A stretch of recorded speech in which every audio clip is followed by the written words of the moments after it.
And joining me now to discuss all of the latest developments in the region is Brigadier General in the Reserves, Relik Shafir, a former Air Force Base commander. Relik, thanks so much for joining. Thank you.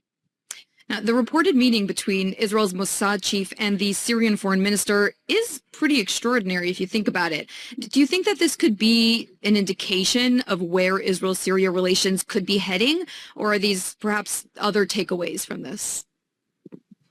Well, this is really an amazing change of an actual meeting between Israelis and Syrians to discuss peace or negotiations. And this is, I think, a very welcome change that we haven't seen before. Maybe prior to this, it was covert, but now it's out in the open. Israel and Syria have a lot in common. But the Syrians want to show themselves as an able state that can run itself. But while wanting to do so, they have factions, Kurds, Sunnis, Shia, Alawites, Druze, and some friction with Israel along the Golan Heights. And Israel has a special interest in the Druze area because of the connection to the Druze in Israel. That's on our front. On the northern front, they have the Turks who have helped Giuliani take over Syria.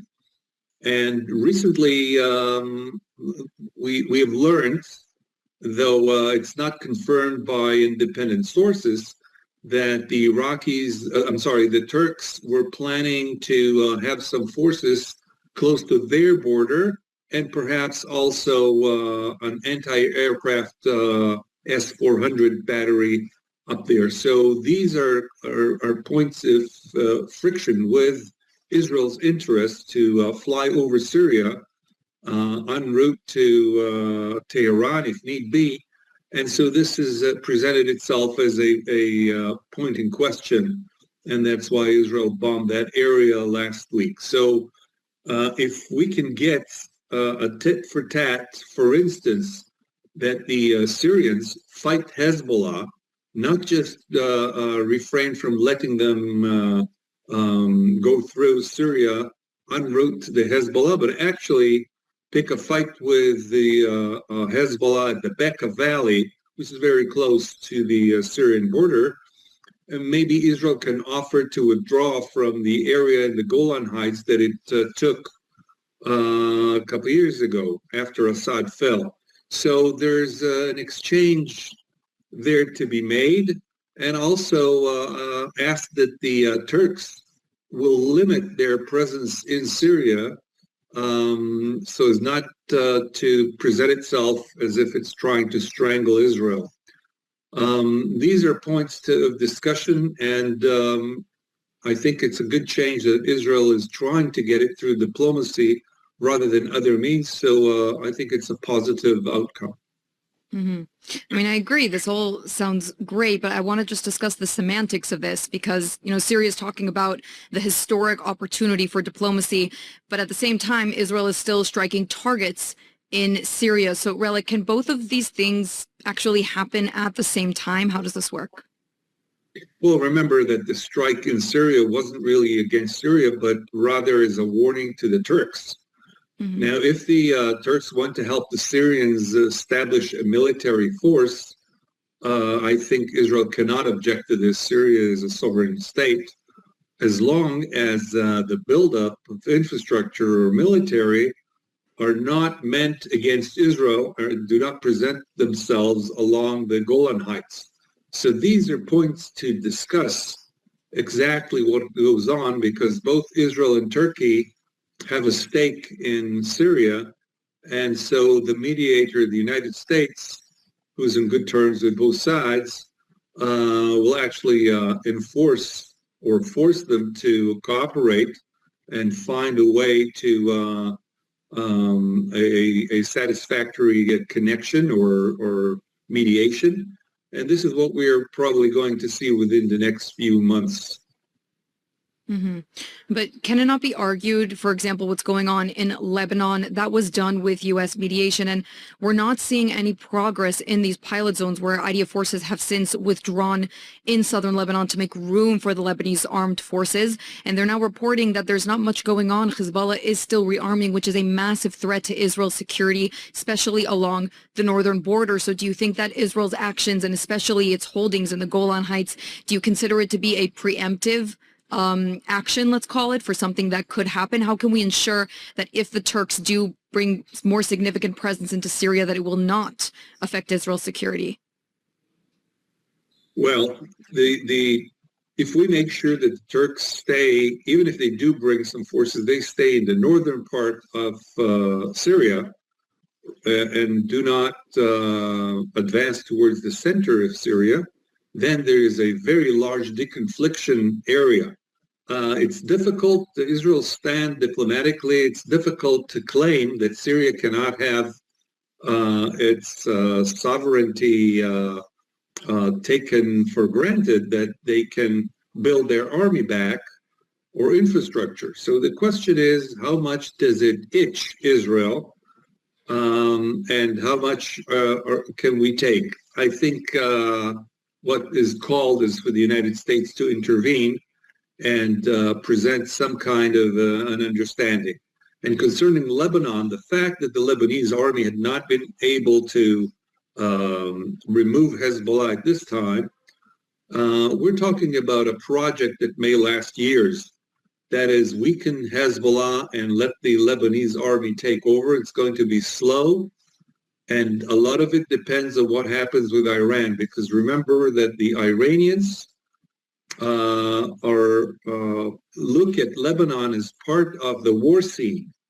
So they're probably putting pressure on Hezbollah not to give up and trying to arm them as much as possible. We also know that in the Tar Ridge, there are quite a few dozen Iranian consultants, if we may call them, with the Hezbollah in there.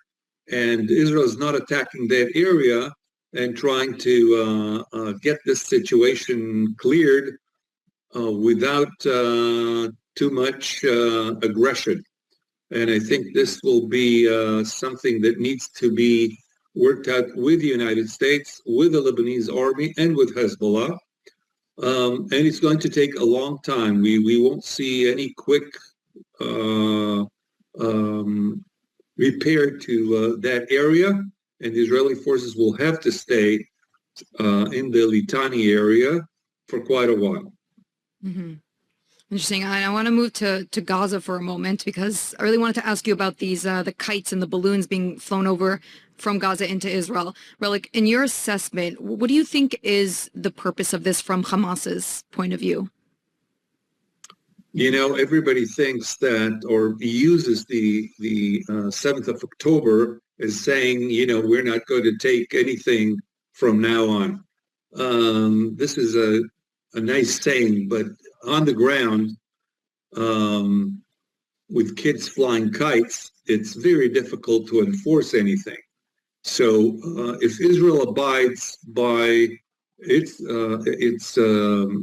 I would say, agreements on the 20 points of Donald Trump, then we have to let the Americans or the Board of Peace start building in the area that Israel controls. And all these tit-for-tat exchanges, while we run after the October 7th guerrillas or terrorists and take them out one by one, what they're doing is sending those kites. And I think it's something that is bearable at this time. There's no way to really locate those kites before they're flown. They have no radar cross section that can be seen. And I think it's something that we'll have to bite the bullet on that one and come to some kind of an agreement with Hamas, maybe through the Board of Peace. Obviously, they're trying to get some cards on their hands they can play with, and these kites are kind of weak cards, but they're still playing them. Mhm.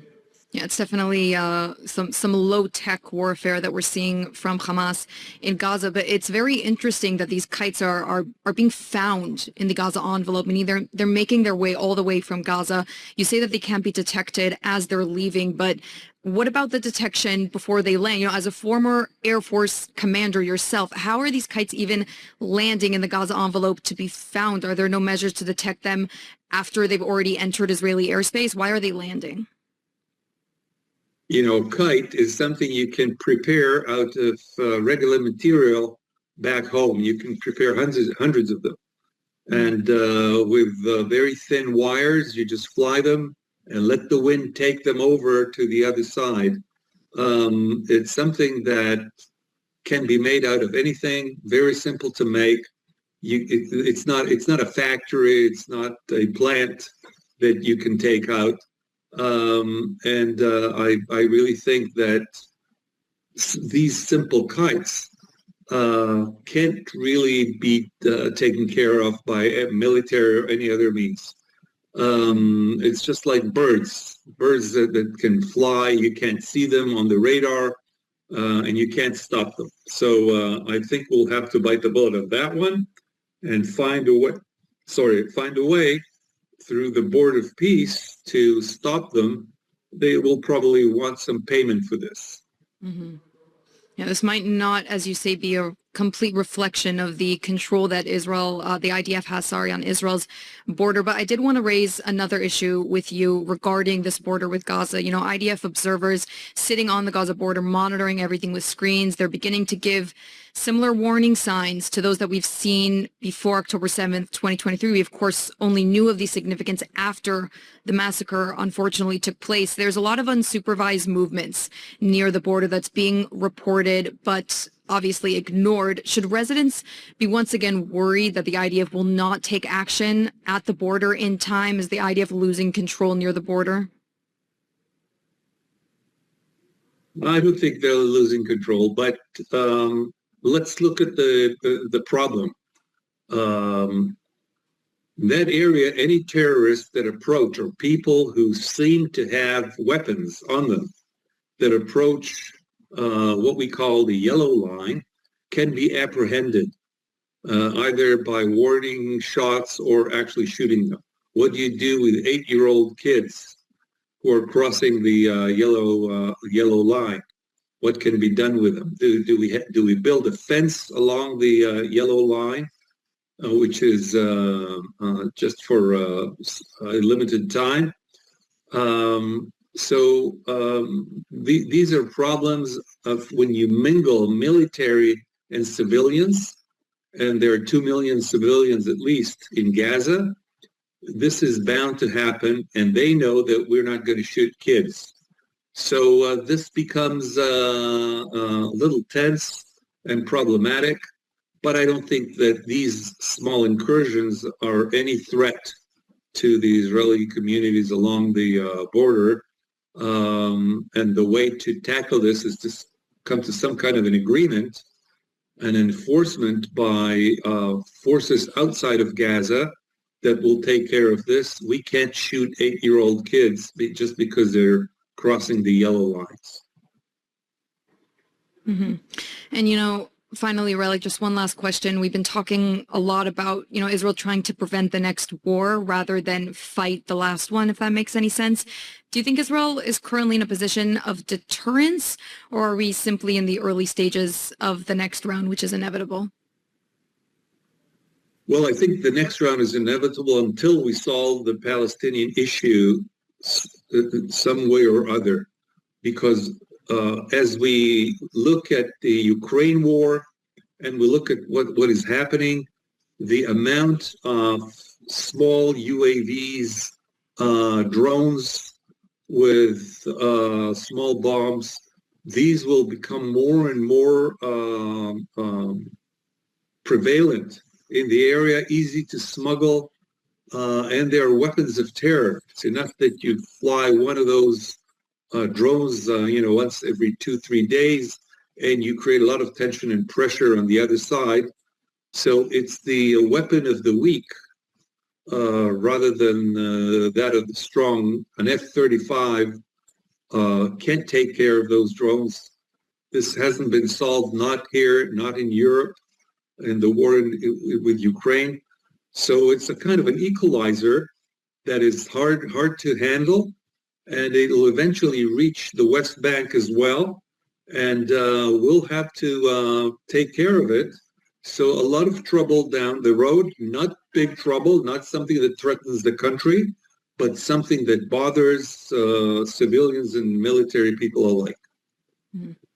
As it usually does here in the Middle East. That is unfortunately all the time that we have for the interview today. Brigadier General Relik Shafir, I want to thank you once again for coming on the show, giving us your analysis.